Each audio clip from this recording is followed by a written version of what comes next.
The rain hammered against the front windows of El Refugio like impatient fists demanding entry.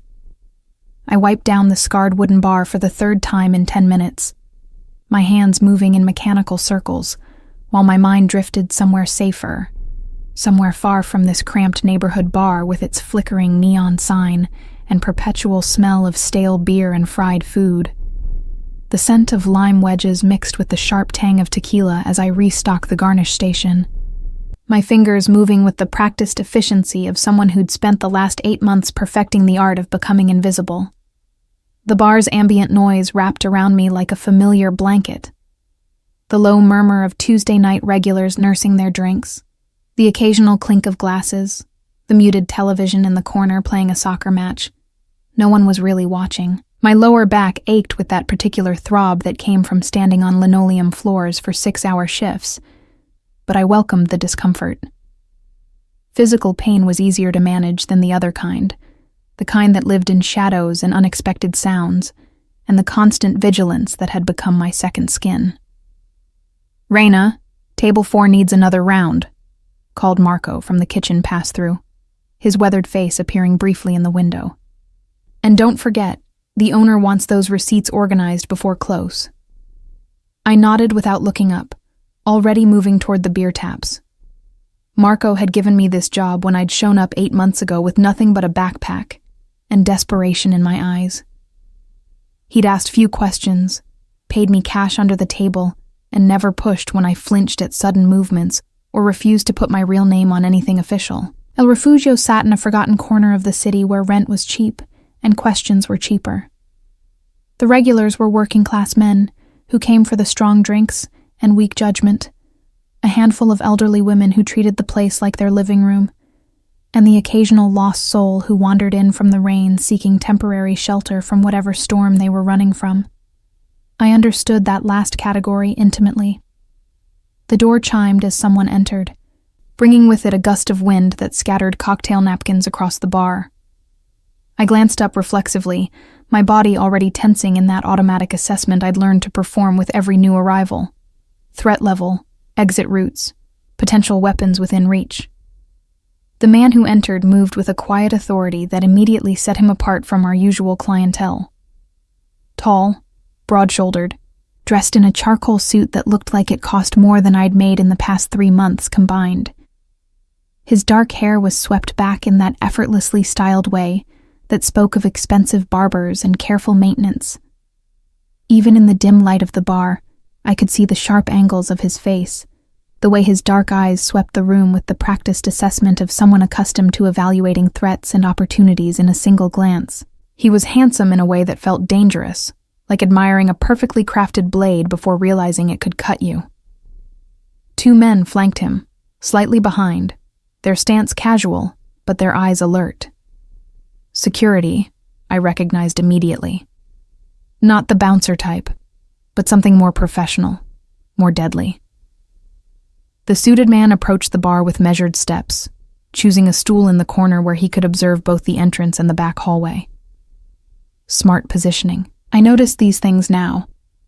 Had trained myself to read body language and spatial awareness the way my grandmother had once taught me to read recipe measurements and prayer rhythms. "What can I get you?" I asked, keeping my voice professionally neutral. My eyes lowered just enough to be respectful without seeming subservient. Another skill I'd perfected. The delicate balance of service industry and visibility.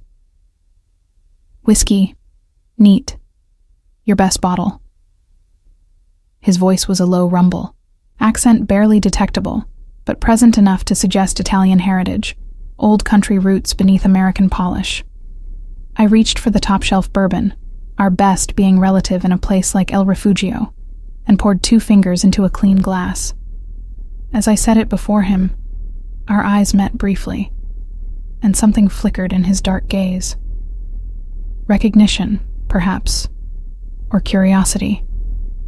I looked away quickly, unsettled by the intensity I'd glimpsed there.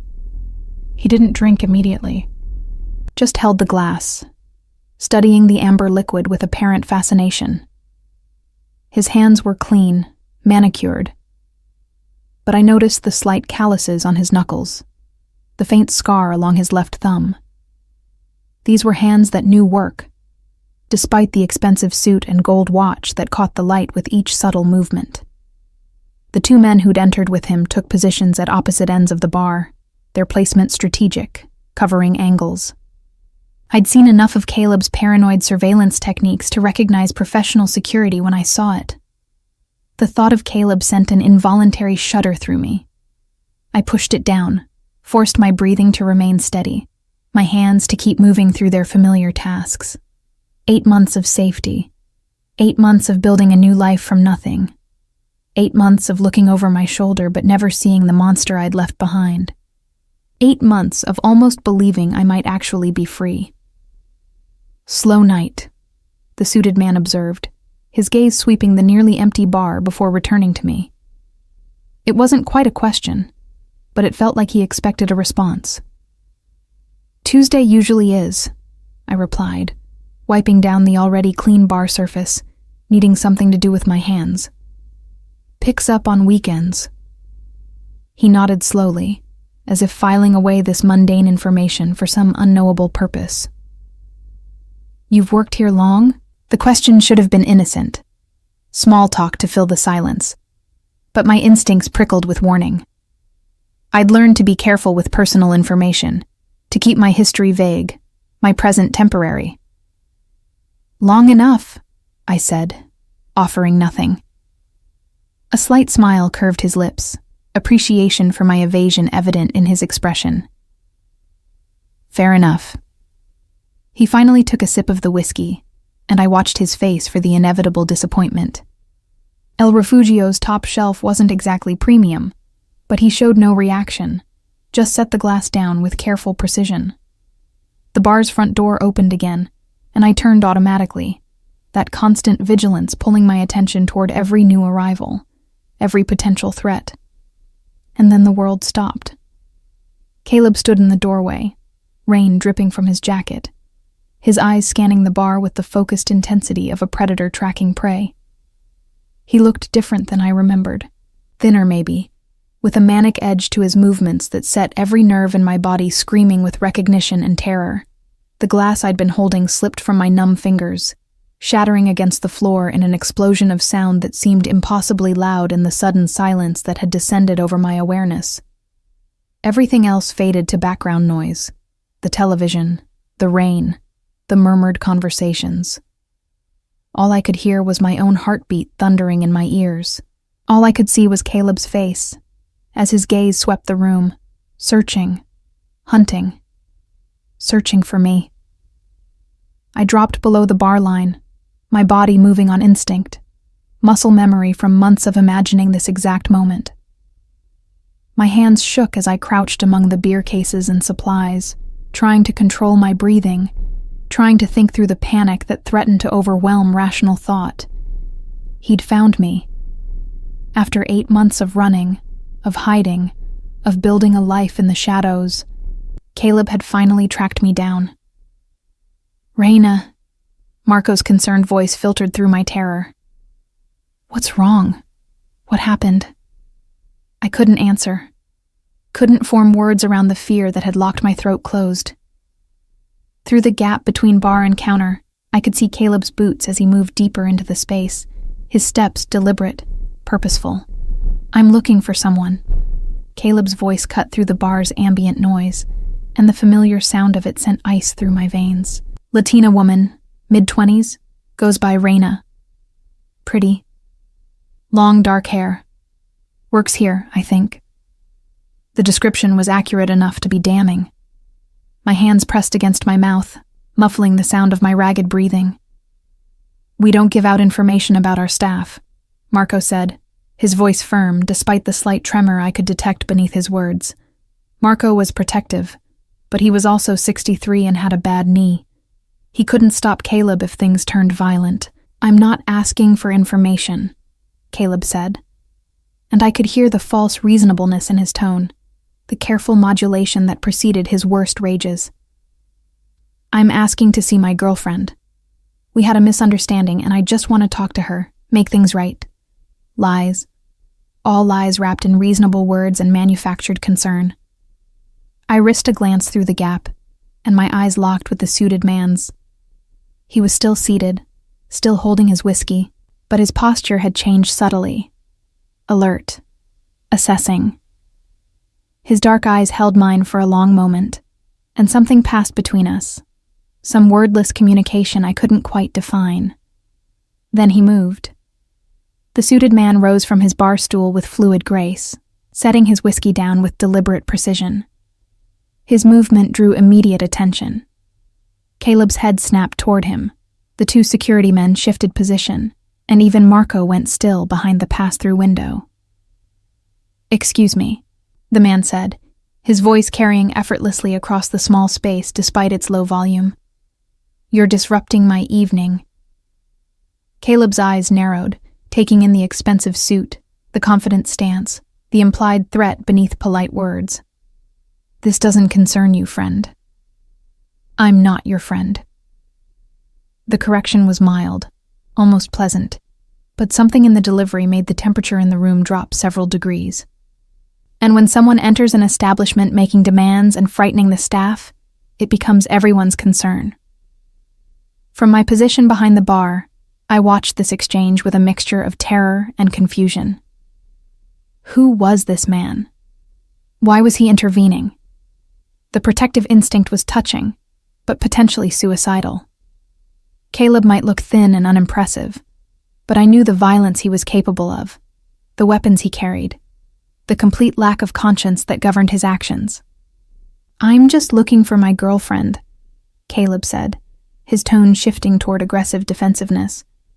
"She's confused, had some kind of breakdown. I'm worried about her safety." The lies rolled off his tongue with practiced ease. This was the narrative he'd probably been perfecting for months. The concerned boyfriend, the unstable girlfriend, the tragic misunderstanding that justified his hunt. "Interesting," the suited man said, taking a step closer to Caleb. "Because from where I'm standing, you look like a man who drives away the things he's supposed to protect." Caleb's face flushed with anger. "You don't know anything about our relationship. I know enough." Another step forward, closing the distance between them with controlled precision. "I know that a woman who hears your voice drops glassware and hides behind a bar. I know that kind of fear isn't born from misunderstandings." My breathing had stopped entirely. He'd seen me, had understood in seconds what had taken me years to fully comprehend. That my relationship with Caleb wasn't love gone wrong, but systematic terror dressed up in the language of devotion. "Listen, whoever you are," Caleb began, his hand moving toward his jacket pocket where I knew he kept a knife. "Enzo Bianchi." The name was offered with casual authority, and I watched Caleb's face pale instantly. Even I recognized that name, whispered in the neighborhood like a warning, spoken with the kind of respect reserved for dangerous things. Enzo Bianchi, head of the Italian syndicate that controlled this part of the city with an iron fist wrapped in silk gloves. And he was standing in El Refugio, defending me. "Mr. Bianchi," Caleb said, his bravado crumbling into something closer to panic. "I didn't realize. I'm just here for my girlfriend. This is personal business, nothing to do with your operations. Everything that happens in this neighborhood is my business," Enzo replied, his tone conversational but his eyes cold as winter stone. "And right now, my business is finishing my drink in peace. Your presence is preventing that." The two security men had positioned themselves on either side of Caleb, not touching him, not even particularly close, but their presence was unmistakable. Caleb was surrounded, outmaneuvered, and judging by the sweat beading on his forehead, finally understanding the depth of his miscalculation. "I'll go," Caleb said quickly. "Just let me talk to Reina first. 5 minutes, that's all I'm asking." "You're asking for nothing," Enzo said softly, and the gentleness of his voice somehow made the words more threatening. "You're leaving, now, and you won't return to this establishment, or any establishment where Miss Alvarez might be employed. Is that clear?" The use of my last name sent a shock through me. How did he know it? I'd been so careful, had used only Reyna for everything in the neighborhood, had avoided any official documentation that might create a trail for Caleb to follow. Caleb's hands clenched into fists, his jaw working as he struggled between rage and self-preservation. I knew that look, had seen it countless times before he exploded into violence. But this time, something was different. This time, there was genuine fear beneath the anger. You can't keep me from seeing her. Caleb tried one last time, but the conviction had drained from his voice. We have history. She's mine. She's no one's, Enzo replied, and something in his tone suggested the conversation was over. Least of all yours. One of the security men, a broad-shouldered figure with dead eyes and scarred knuckles, moved closer to Caleb. Not touching, just being present, his body language conveying volumes about what would happen if Caleb chose to be difficult.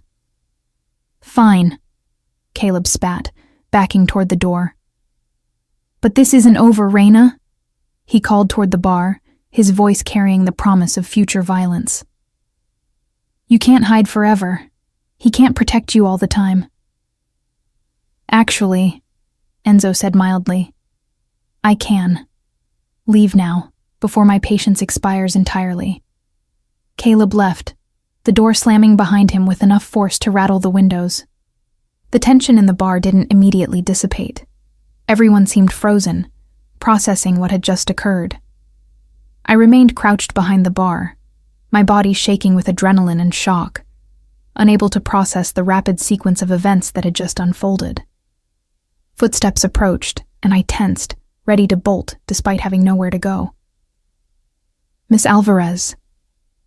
Enzo's voice came from just above me, calm and measured. You can come out now. He's gone. Slowly, I rose from my hiding place, my legs unsteady, my hands gripping the bar edge for support. Enzo had returned to his seat, his whiskey in hand as if nothing unusual had just occurred. His security men had resumed their positions, though I noticed they were both watching the entrance with increased vigilance. Thank you, I managed, my voice barely above a whisper. You didn't have to do that. Actually, Enzo said, taking a sip of his drink. I did. You saved my life once. I'm simply returning the favor. I stared at him, confused. I've never met you before tonight. You haven't met me, he agreed. But 6 months ago, in this very bar, you prevented something catastrophic without even realizing it. My mind raced backward, trying to place him in my memories. 6 months ago would have been shortly after I'd arrived at El Refugio, still raw from my escape, still jumping at every shadow. I don't understand, I said. Marco had emerged from the kitchen, his face pale but his expression curious. Boss Bianchi is talking about the night with the kitchen fire, he said quietly. Remember? You noticed the gas leak before anyone else did. The memory surfaced slowly. A slow Tuesday night, much like this one. I'd been restocking supplies in the back when I'd caught the faint odor of gas, that distinctive rotten egg smell that set off every alarm bell my grandmother had instilled in me about kitchen safety. I'd traced it to a loose connection on the stove, had turned off the main line, and called Marco to get it fixed. There was a man sitting at the bar that night, I said slowly, pieces connecting. Alone, in the corner, drinking whiskey. Enzo inclined his head slightly. If you hadn't smelled that leak, if the kitchen had ignited with that much gas built up, the explosion would have killed everyone in this building, including me. The weight of that revelation settled over me like a physical thing. I'd saved his life without knowing it, and now he'd saved mine in return. But the debt felt impossibly unbalanced. I'd prevented an accident. He'd confronted my abuser, had used his considerable power and reputation to send Caleb running. He'll come back, I said, voicing my greatest fear. Maybe not tonight, but eventually.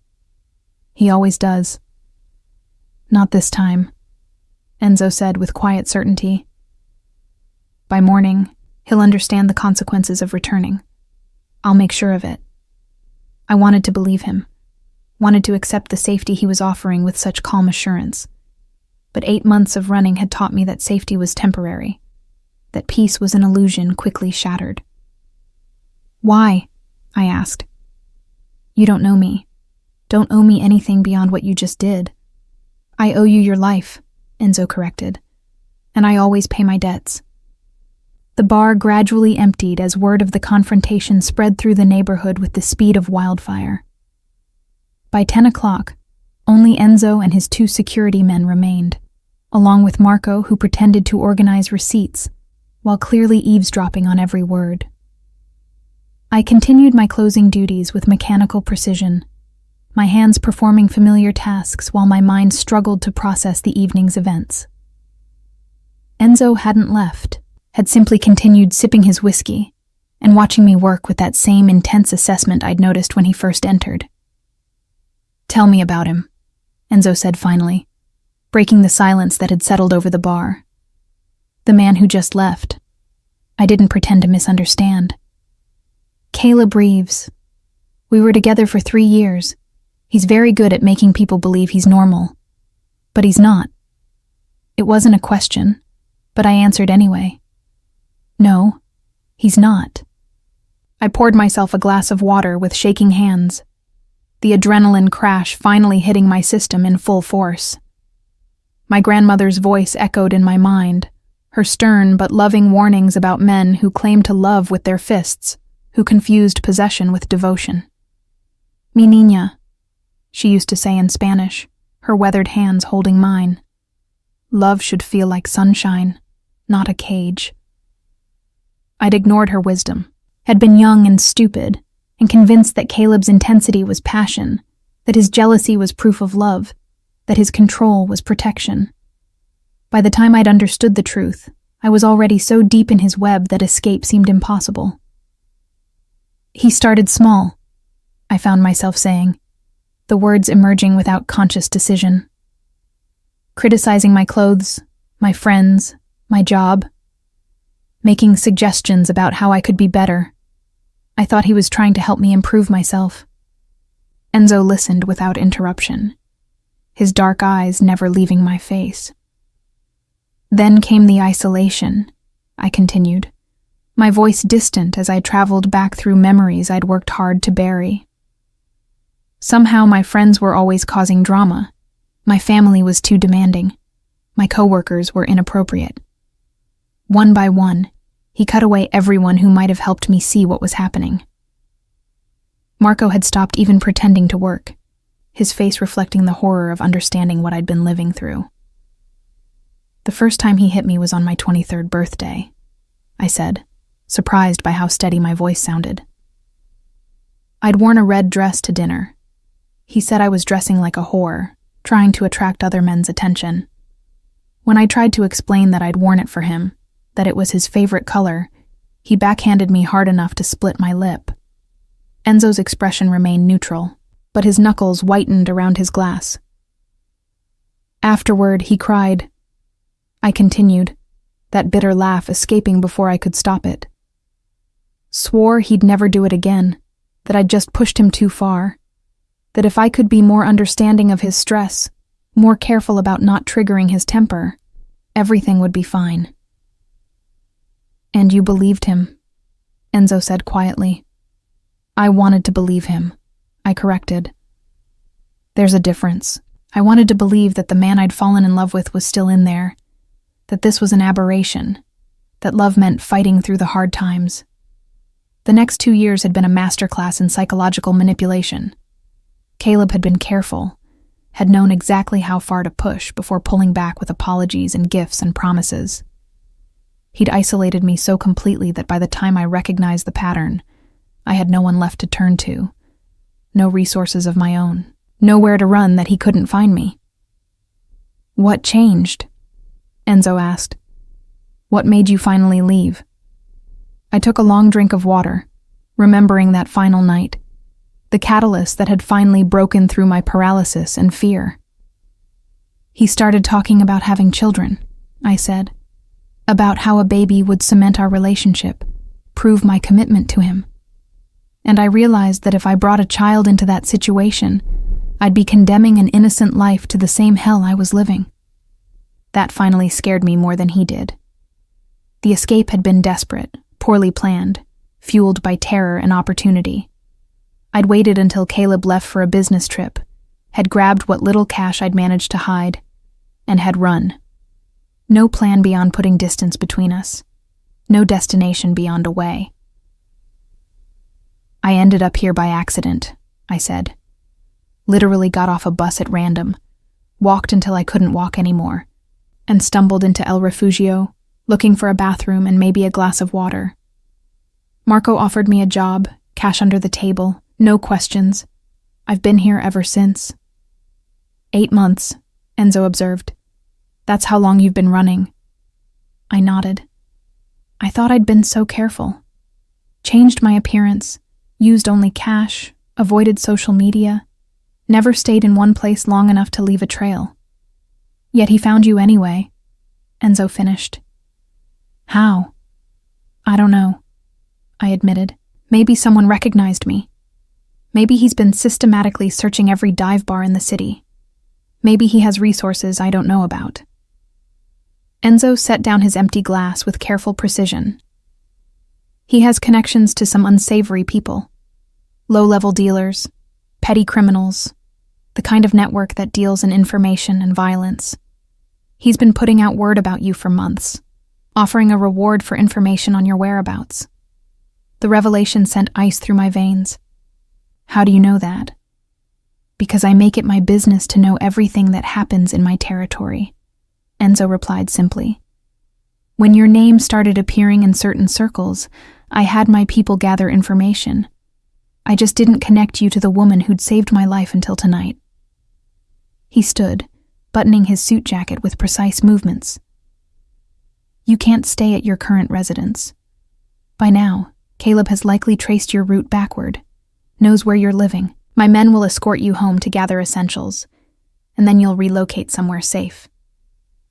I can't afford, I began. You misunderstand, Enzo interrupted gently. This isn't a request, and there's no cost. You saved my life. The least I can do is ensure yours remains protected. For how long? I asked, fear and exhaustion making my voice sharp. A week? A month? Eventually you'll move on to whatever mob bosses do, and I'll be right back where I started. Until the threat is permanently resolved, Enzo said, his tone carrying absolute certainty. The implication was clear, and I felt a chill that had nothing to do with temperature. You're going to kill him. I'm going to ensure he no longer presents a danger to you, Enzo corrected. The method will depend on his choices going forward. I should have been horrified by the casual way he discussed ending a life. Instead, I felt a complicated mix of relief, guilt, and something darker I didn't want to examine too closely. I don't want his blood on my conscience, I said. Then it's fortunate, Enzo replied, that it will be on mine, not yours. The apartment Enzo's men moved me to was in a secure building downtown, the kind of place with keycard access, doormen, and security cameras covering every angle. My new home was on the 15th floor, a furnished 2-bedroom with floor-to-ceiling windows that offered spectacular views of the city. It was also a cage, however gilded. The building has 24-hour security, explained Antonio, one of Enzo's men who'd accompanied me. Mr. Bianchi owns the entire structure. No one gets in or out without us knowing. I stood in the middle of the spacious living room, my meager belongings in a single duffel bag, feeling dislocated and overwhelmed. 72 hours ago, I'd been living in a studio apartment with water-stained ceilings and neighbors who screamed at each other through paper-thin walls. Now I was surrounded by luxury I'd never dreamed of affording, and it felt wrong, like wearing someone else's skin. There are clothes in the closet, Antonio continued, gesturing toward the bedroom. Mr. Bianchi had someone shop for essentials. If anything doesn't fit or isn't to your taste, let me know and we'll arrange alternatives. I found my voice. I can't accept all this. It's too much. Antonio's expression remained professionally neutral. Mr. Bianchi pays his debts. You saved his life. This is a small fraction of what that's worth to him. After he left, I explored my new prison with cautious steps. The refrigerator was fully stocked with groceries, the cabinets filled with dishes and cooking supplies. The bathroom contained toiletries still in their packaging, expensive brands I recognized from commercials but had never purchased. In the bedroom closet, I found a wardrobe that actually fit me, casual clothes in my size and style preferences. Someone had paid very close attention to details, had observed enough about me to make educated guesses about what I'd need and want.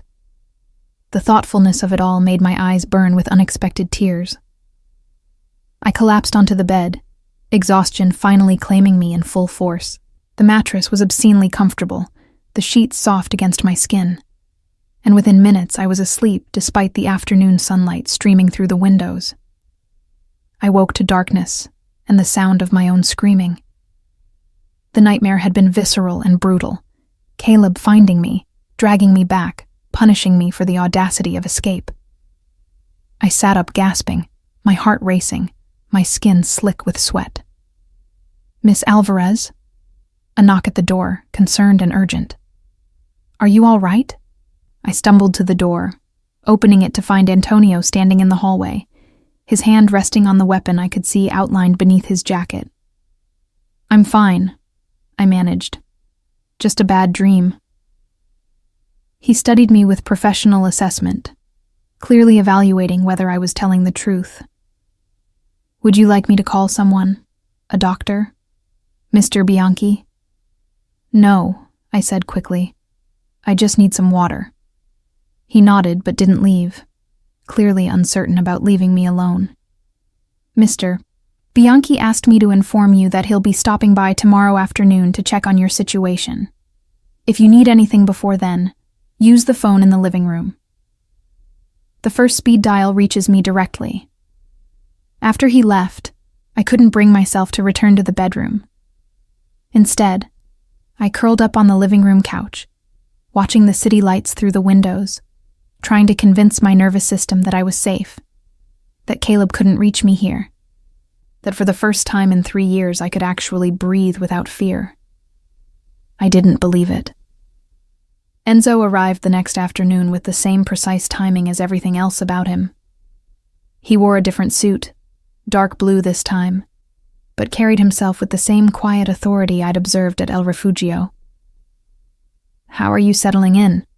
He asked, accepting my offer of coffee with a slight nod. It's overwhelming, I admitted. Beautiful, generous, and completely overwhelming. But safe, Enzo added. That's what matters. I handed him a mug, our fingers brushing briefly in the exchange. Even that casual contact sent awareness through me that I immediately tried to suppress. This man was a criminal, a mob boss, someone who solved problems with violence and intimidation. The fact that he was also my savior didn't change the fundamental reality of what he was. I've been making arrangements, Enzo continued, settling into one of the armchairs with casual grace. Caleb Reeves is being strongly encouraged to leave the city. His connections here are being severed, his resources frozen, his options limited.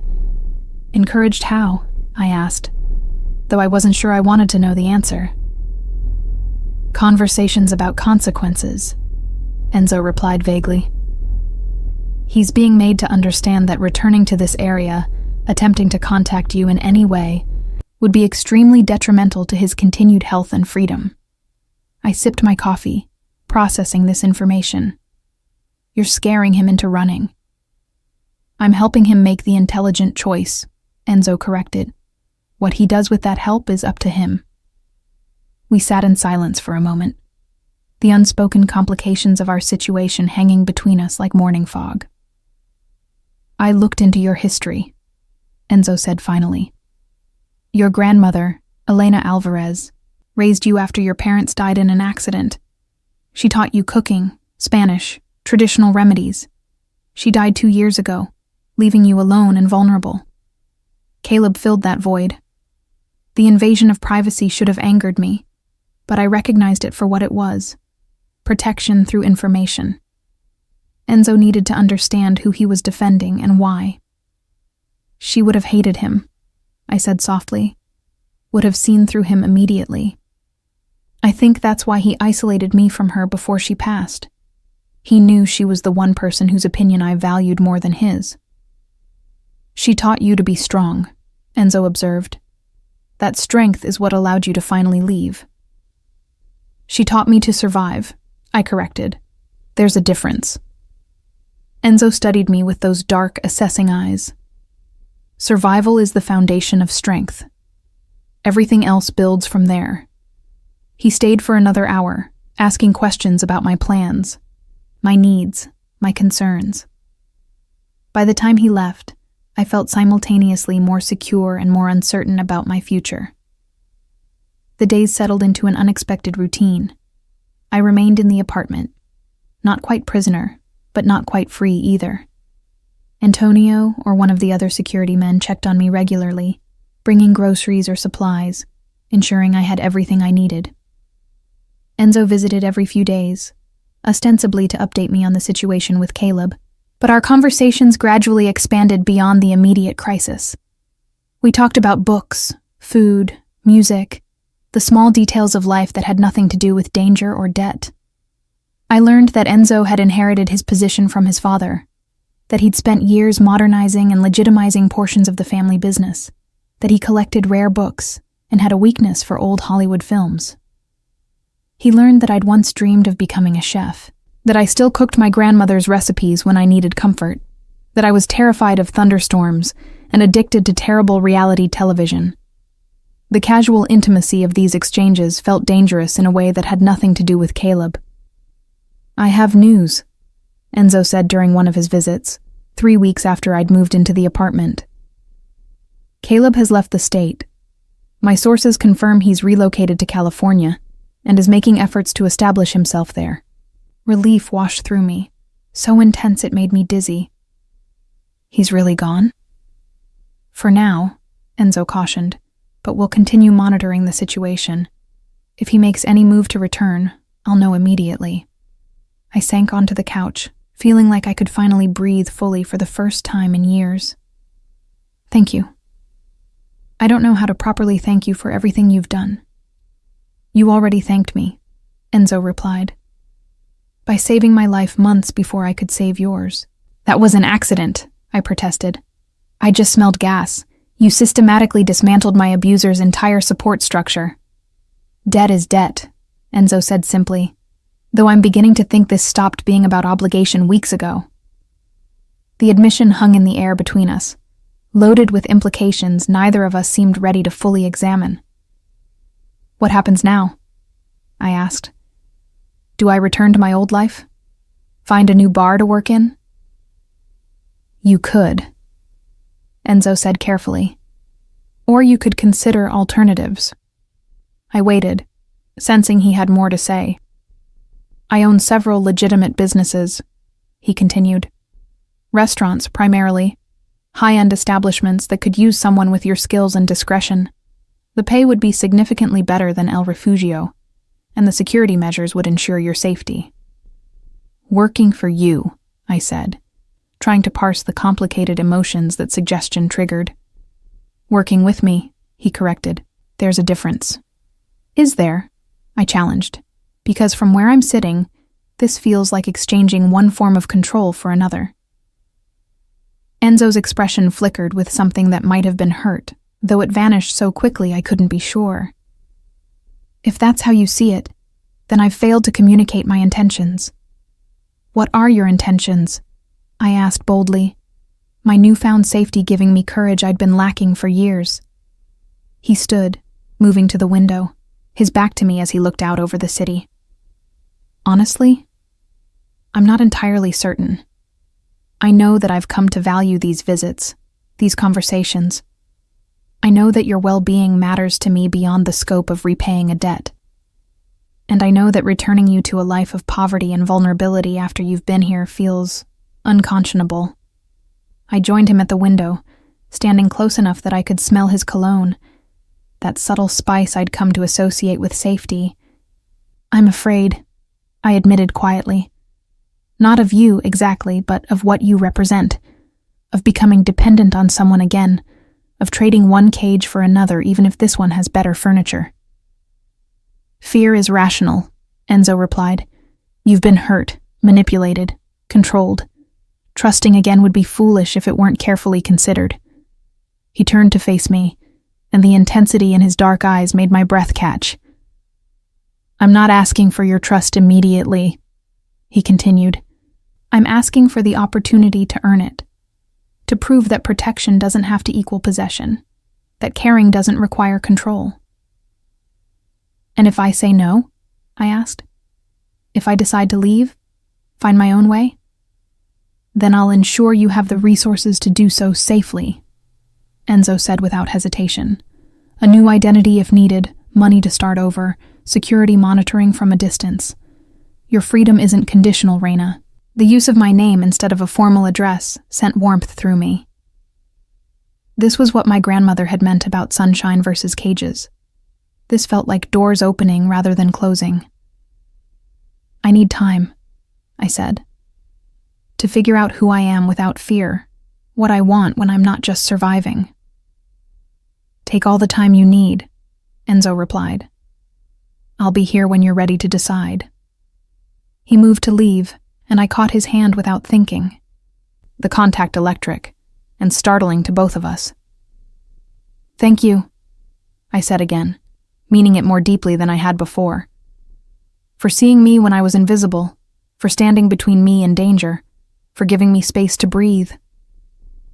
Enzo's fingers tightened around mine briefly before he released me. "You were never invisible, Reina. Some of us just needed the right moment to truly see you." 6 weeks after that conversation, I accepted Enzo's offer to work at Bella Notte, his flagship restaurant in the heart of downtown. The position was officially listed as culinary consultant, but in practice I helped design menus, trained kitchen staff, and occasionally prepared special dishes for VIP guests who appreciated authentic Latin cuisine. The work was challenging, engaging, exactly what I needed to remember who I'd been before Caleb had systematically erased my identity. Enzo maintained respectful distance, appearing at the restaurant occasionally for business dinners, but never pressuring me for more personal interaction. When we did speak, our conversations remained friendly, but professional, as if we'd mutually agreed to ignore the complicated tension that simmered beneath every exchange. I was beginning to believe that maybe, possibly, I could build something stable from the wreckage of my past. And then Caleb came back. The first sign was subtle. Flowers delivered to the restaurant with no card, the arrangement oddly familiar in a way that made my skin crawl. Then came the phone calls to the restaurant's main line, hang-ups whenever someone answered, but I could feel him on the other end of the silence. Antonio increased security immediately, appearing at my apartment building more frequently, escorting me to and from work with heightened vigilance. "He's testing boundaries," Antonio explained grimly, "seeing what he can get away with before we respond." The night Caleb tried to grab me outside the restaurant, Antonio and his partner intervened within seconds, pulling me to safety while backup materialized from seemingly nowhere. Caleb was subdued quickly, professionally, without the excessive violence I'd feared. Enzo arrived minutes later, his usual composure cracked just enough to reveal fury beneath. "Take her home," he ordered Antonio. "I'll handle this." "No," I said, surprising everyone, including myself. "I need to be here, need to face him." Enzo studied me for a long moment before nodding once. "Then you'll face him on your terms, not his." Caleb was restrained but conscious, his face already showing bruises from his brief struggle with security. When he saw me, his expression transformed into that familiar mask of wounded devotion. "Reina, baby, please," he pleaded. "I just want to talk. I've been getting help, been working on myself. I know I messed up before, but I'm different now."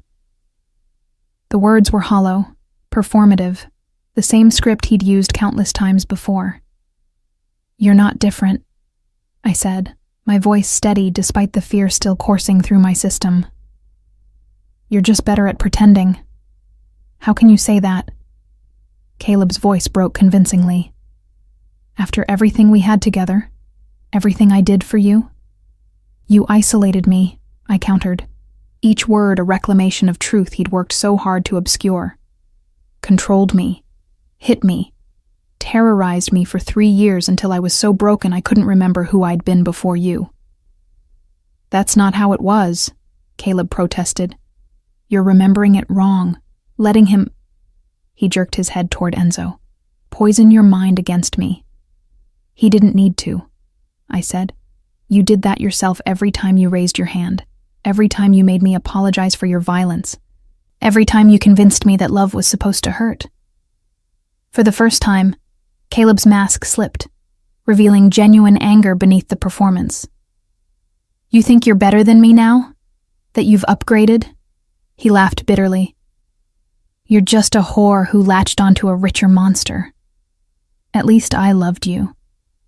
That wasn't love, I said, and finally believed it completely. Love doesn't live in fear, doesn't hide in shame, doesn't measure worth in submission. I turned to Enzo, who'd been watching this exchange with that same intense assessment I'd come to recognize. I'm ready to go home now. Caleb shouted after us as we left, threats and pleas mixing into desperate noise that no longer had the power to touch me. Antonio and the security team would handle the practical matters, police reports, restraining orders, ensuring Caleb understood that returning again would have consequences he wouldn't survive. In the car, Enzo sat beside me, close, but not touching, his presence a solid anchor in my storm of emotions. You were remarkable, he said quietly. Facing him like that took extraordinary courage. I'm tired of being afraid, I admitted. Tired of letting him define my life even when he's not in it. He won't trouble you again, Enzo assured me. I'll make certain of it. We rode in silence for several minutes before I spoke again. You asked me once if I was ready to decide about us, about what this is. Enzo turned to face me, his dark eyes searching mine. And? I'm not completely ready, I admitted. I'm still healing, still learning to trust my own judgment again.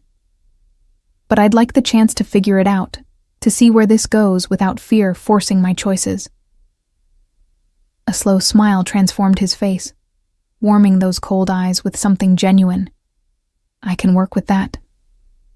At my apartment, Enzo walked me to the door, our hands brushing in a contact that felt charged with possibility. For what it's worth, he said, I'm still figuring this out too. What it means to care for someone without controlling them, to protect without possessing. We'll figure it out together, I replied, the promise feeling less terrifying than it once might have. He leaned down, pressing a kiss to my forehead that felt reverent, a benediction rather than a demand. Together, he agreed. 3 months later, I was working late at Bella Notte when Enzo appeared with a bottle of aged tequila and 2 glasses. I thought we should celebrate, he said, pouring generous measures. Celebrate what? Your official partnership in the restaurant, he replied. Papers were finalized today. You're now part owner of Bella Notte. I stared at him, shocked.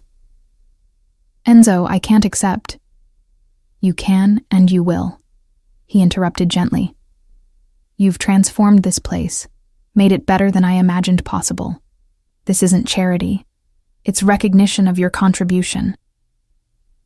We toasted, the tequila smooth and perfect, and in that moment, surrounded by the restaurant I'd helped build, with a man who'd proven his protection didn't require my submission, I felt something I'd been denied for so long, hope. The road ahead wouldn't be simple. Enzo's world carried dangers I was still learning to navigate, and my healing was ongoing, not instant. But I was no longer the terrified woman hiding behind a bar, and he was no longer just the mob boss who'd intervened. We were two damaged people learning to build something new from our respective ruins, and that felt like exactly the right place to begin. Outside the restaurant windows, rain had started again, but this time I wasn't afraid of storms. The months that followed Caleb's final attempt became a study in gradual transformation. I moved through my days at Bella Notte with increasing confidence, my hands remembering the joy of creation that cooking had once brought me, before fear had stolen everything beautiful from my life. Enzo kept his promise about distance and patience, but distance didn't mean absence. He appeared at the restaurant several times a week, sometimes for legitimate business meetings with associates whose expensive suits and careful manners couldn't quite disguise the violence they were capable of. Other times, simply to sit at the bar and watch me work with those dark, assessing eyes that had learned to soften when they landed on me. "You're staring again," I said one evening, not looking up from the mole sauce I was carefully adjusting, adding another pinch of cinnamon the way my grandmother had taught me, trusting my senses over any written recipe. "I'm observing," Enzo corrected, amusement threading through his voice. "There's a difference." "Observing implies scientific detachment," I countered, finally meeting his gaze across the pass-through window that connected kitchen to dining room. "You look like you're cataloging details for later." "Perhaps I am," he admitted without embarrassment. "You're beautiful when you're in your element. Confident. Completely present. It's captivating." The compliment sent warmth through me that had nothing to do with the heat radiating from the kitchen stoves. 3 months ago, such words would have triggered panic, would have felt like the beginning of possession disguised as admiration. Now, filtered through everything I'd learned about Enzo's particular brand of protection, they felt like simple truth offered without expectation. "Flattery will get you extra portions," I said, ladling the complex sauce over braised short ribs that had been cooking low and slow for hours. The meat so tender it fell apart at the gentlest pressure. "I'm counting on it," Enzo replied, that rare, genuine smile transforming his usually severe features into something approachable, almost boyish. Antonio appeared in the doorway, his expression apologetic but urgent. "Boss, we have a situation." The warmth evaporated from Enzo's face instantly, replaced by the cold calculation I'd witnessed that first night at El Refugio. "What kind of situation?" "The kind that needs your immediate attention," Antonio said carefully, his eyes flickering briefly to me before returning to Enzo. "Private discussion required." Enzo stood, buttoning his suit jacket with precise movements. "I'll be back," he said to me, the promise carrying weight beyond simple reassurance. "Don't leave without Antonio or Marco accompanying you." Fear's familiar fingers touched my spine. "Is it Caleb?" "No," Enzo assured me quickly.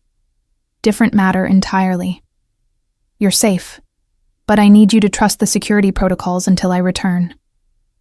After they left, the kitchen suddenly felt too large, too quiet despite the presence of my sous chef and line cooks working efficiently through their tasks.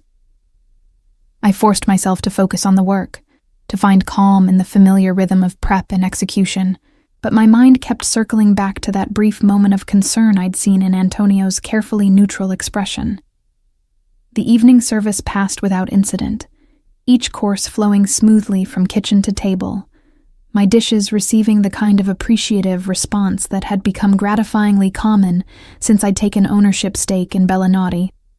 But Enzo didn't return, and his absence created a hollow space in the restaurant's atmosphere that I felt with surprising intensity. It was nearly midnight when my phone buzzed with a text from an unknown number.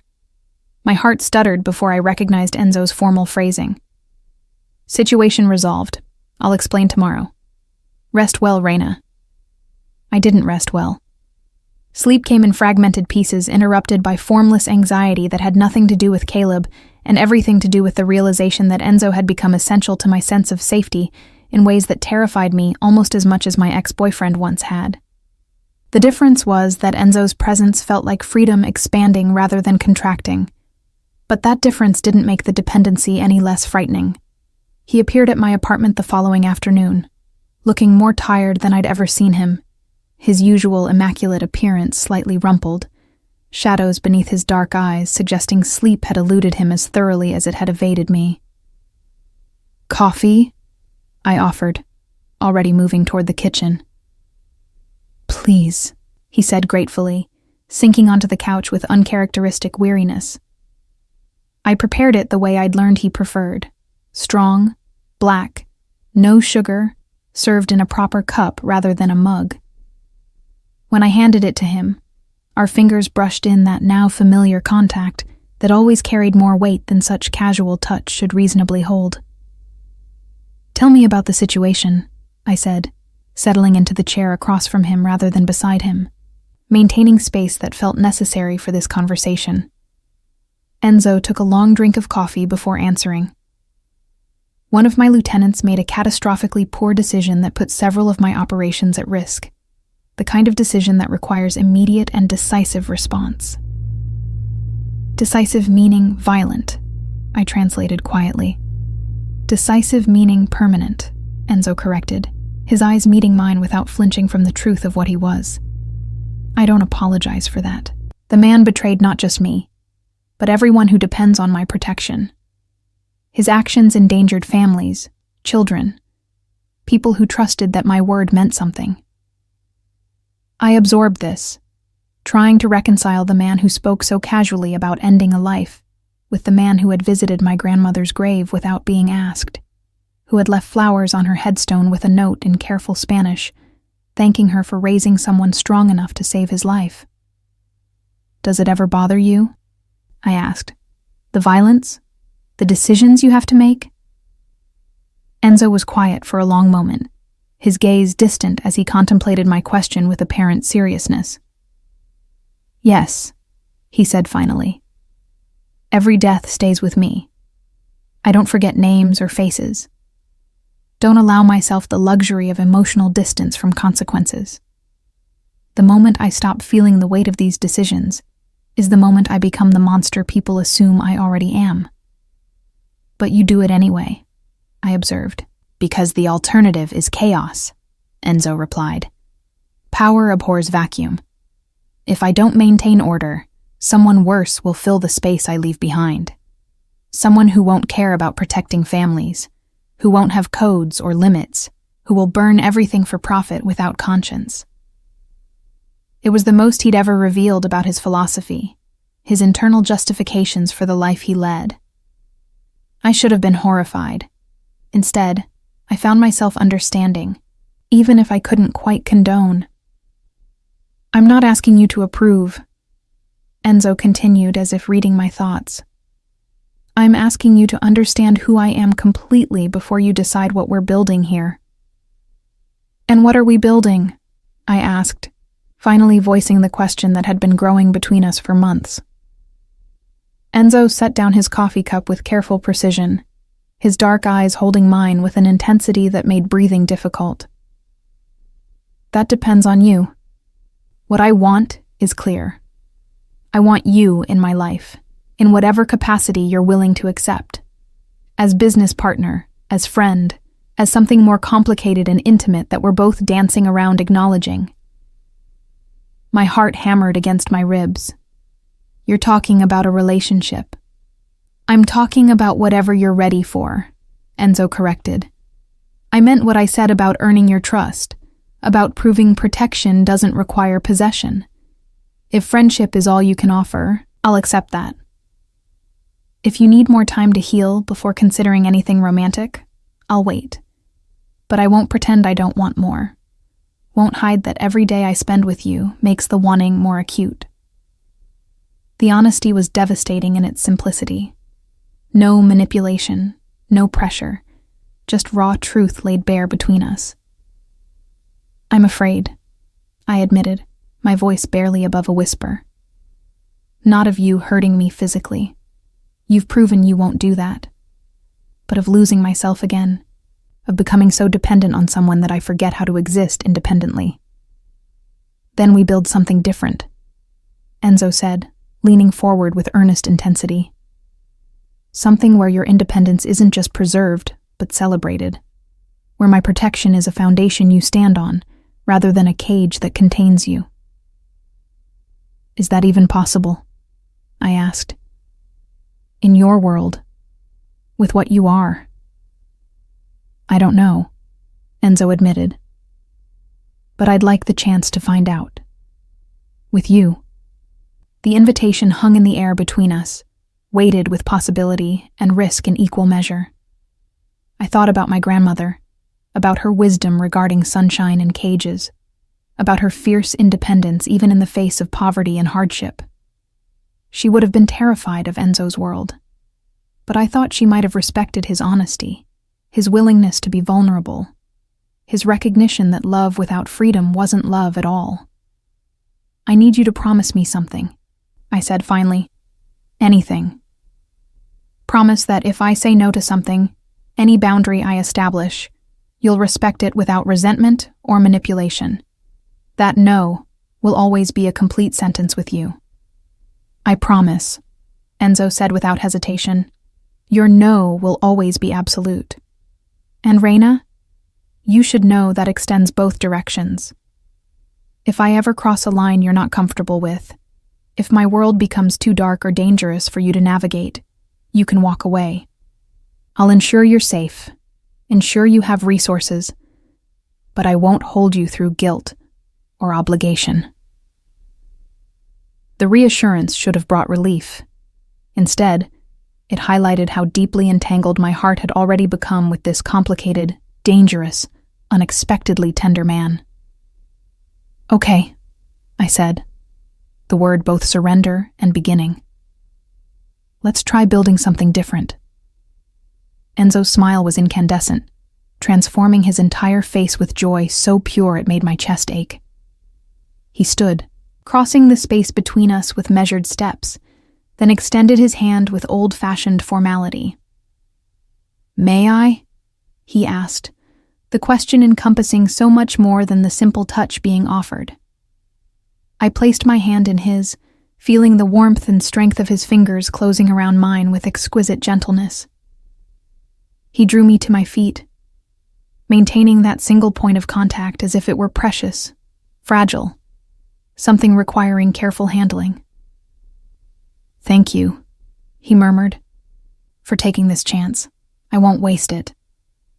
You better not, I replied, trying for lightness despite the emotion threatening to overwhelm me. I'm trusting you with things I swore I'd never trust anyone with again. I know, Enzo said seriously, and I don't take that lightly. He left shortly after, needing to return to whatever legitimate business crisis required his attention, but the apartment felt different in his absence. Less lonely somehow, as if his presence had altered the fundamental atmosphere in ways that persisted even when he wasn't physically present. That night, I cooked my grandmother's recipe for pozole, the complex traditional soup that required hours of patient attention and precise balancing of flavors. As I worked, I talked to her the way I had when she was alive, updating her on my life, my choices, my complicated feelings about the man who had saved me and was now asking for permission to love me. I think you'd understand, I told her memory, stirring the rich broth fragrant with dried chilies and hominy. He's dangerous, yes, but he's honest about it. And he sees me, Abuela, really sees me, not the version of me he wants to create. The soup simmered through the night, filling the apartment with aromas that smelled like home, like safety, like the fusion of past and present I was learning to navigate. The next morning, I packaged some of the pozole in a container and brought it to Bella Notte, leaving it in the office refrigerator with a note for Enzo. For when you need reminding that some things are worth the patience they require. His response came hours later, a single text. Best thing I've ever tasted. The soup was excellent too. Despite everything, despite the fear and uncertainty and complicated navigation of trust and vulnerability, I found myself laughing, the sound echoing through the empty kitchen with genuine joy. Maybe, I thought, this was what healing looked like. Not the absence of scars, but the gradual rediscovery of laughter despite them. And maybe, just maybe, Enzo Bianchi was exactly the right kind of dangerous to help me remember how to live fearlessly.